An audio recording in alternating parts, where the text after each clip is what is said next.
kam jānotiek, lai pieņemot lēmumu par 80 miljonu sabiedrības līdzekļu piešķiršanu, jūs kaut mazliet iedziļinātos.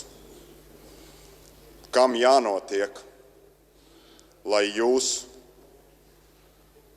pārstātu atļaut ņirgāties par sevi, nesaņemot dokumentāciju pirms nopietnu lēmumu pieņemšanas?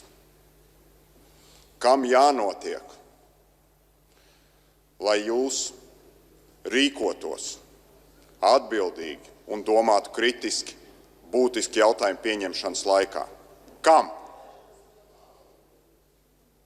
Kam, kolēģi un kolēģis? Vakar Saeimas Finanšu un budžeta komisija organizēja sēdi, lai izvērtētu Air Baltica kapitāla palielinājumu, jeb 80 miljonu piešķiršanu Air Baltica korporācijai. Lai varētu vērtēt šādu piešķīrumu, ir nepieciešama vismaz kredītlieta kā minimums, un, protams, pēc tam arī ziņotājs, kas spēj par šo kredītlietu pastāstīt.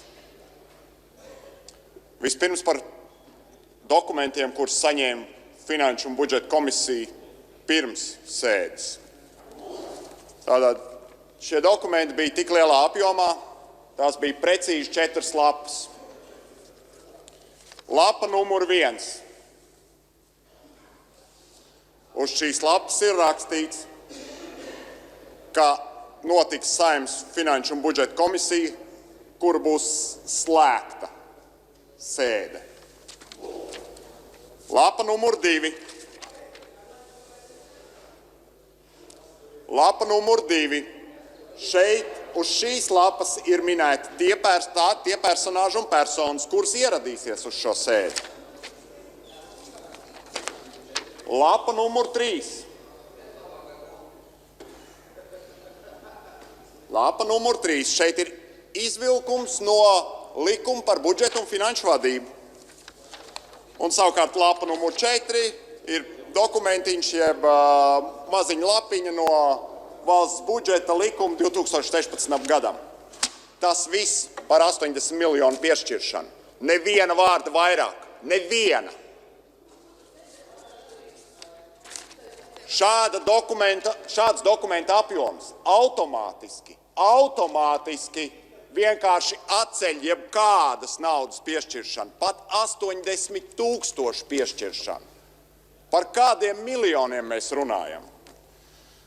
Otra daļa ir saistīta ar to, ko Āboltiņas kundze man tikko no vietas vaicāja, un tā ir saistīta ne mazāk, ne vairāk ar to, kas vakar notika sēdē.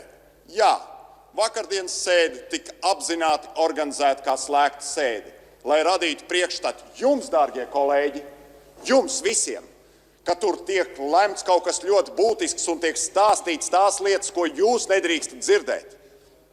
Atļaujiet man jums atklāt lielo noslēpumu. Lielais noslēpums ir tas, ka noslēpuma nav, ka visa informācija, kura tika šajā sēdē stāstīta, ir pieejama publiskā telpā.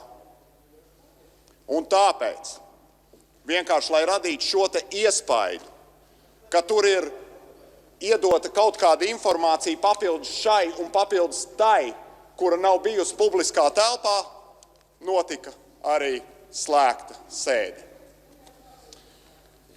Un budžeta komisijas vadītājs, priekšsēdētājs aicina jūs pieņemt šo lēmumu par 80 miljonu piešķiršanu Air Balticam, sakot, ka budžeta komisija par to ir nobalsojusi.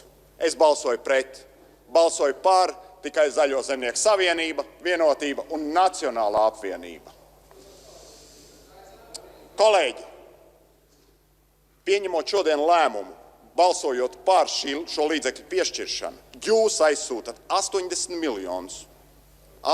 miljonus nezināmā virzienā un noslēdzat saistības, Latvijas valsts saistības, ar kaut kādu tur investoru, kur vārds arī ne uz vienas lapiņas neparādījās. Un tās saistības ir pilnīgi nezināmas. Tādēļ, kolēģi, es aicinu rīkoties atbildīgi un balsot pret. Paldies!